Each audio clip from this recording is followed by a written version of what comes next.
cash. They've told parents, go pay using a digital platform because we want accountability. This is how we want to move into the future. And that is why I have singled out your theme here of accountability.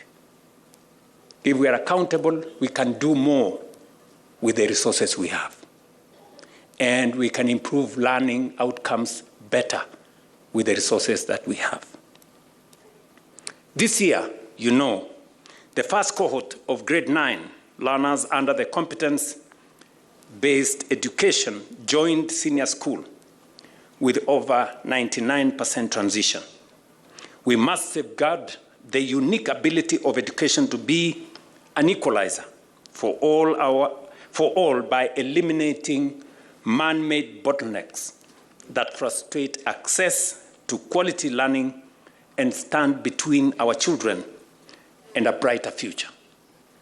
Equally important is making available the necessary learning resources to our schools on time. Beginning this year, we have ensured that capitation funds are disbursed to public schools before the opening date. We are also accelerating the expansion of classrooms, laboratories, and other learning facilities to cope with the growing number of learners and the demand by the CBE curriculum. These reforms are reshaping our classrooms into spaces that nurture creativity, build practical skills, and prepare learners for real-life challenges. They are laying the foundation for a generation that is not only knowledgeable, but also innovative, adaptable, and capable of providing needed solutions. Indeed, even in the face of early skepticism, the results we are now witnessing speak for themselves. Learners who have transitioned to senior school are already demonstrating strong learning outcomes that affirm the soundness of our decision to reform the curriculum. The core competencies and values being inculcated, including critical thinking, communication, collaboration, and citizenship, are evident in how these learners engage with their teachers and interact with their peers.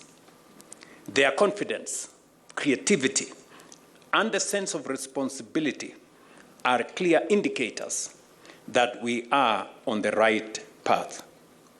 This progress has been driven by deliberate and sustained government action. Since taking office, you've had the statistics as given by Minister Ogamba that we had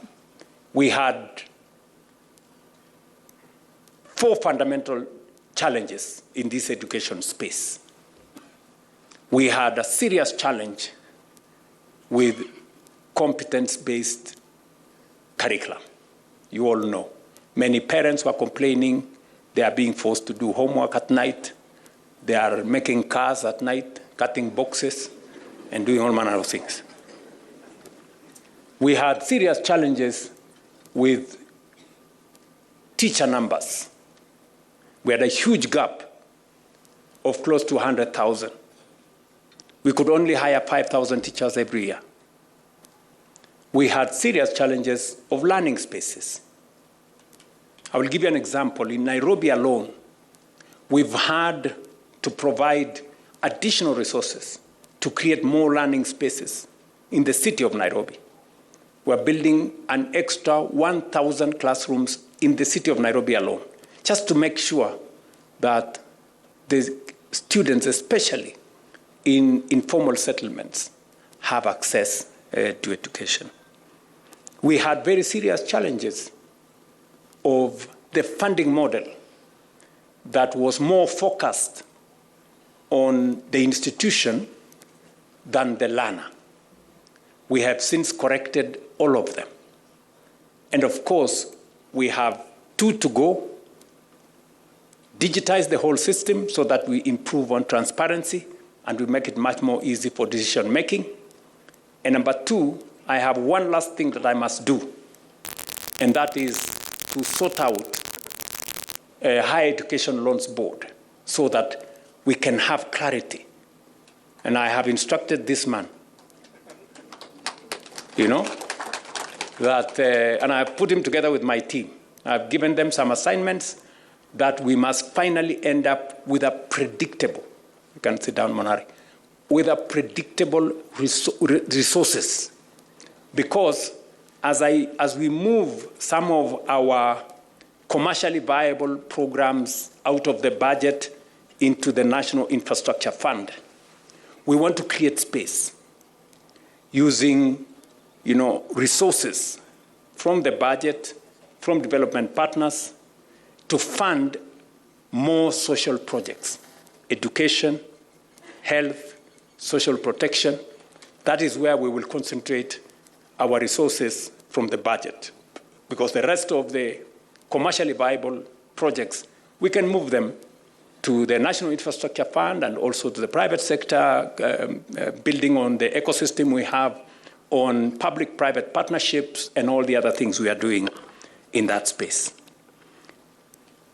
So we've hired teachers, and I'm sure the teacher representatives here can confirm. It is not a story. True, wanaoyu na ndugu zetu? Yes. Yeah. The teachers we have hired in the last 3 years, it would take us 20 years if we hired them at the rate at which we were hiring before. But we made this deliberate because we could see the negative effects our learners and our learning and our education was suffering because of lack of teachers. We built more classrooms, as was said by Waziri, 23,000 and counting.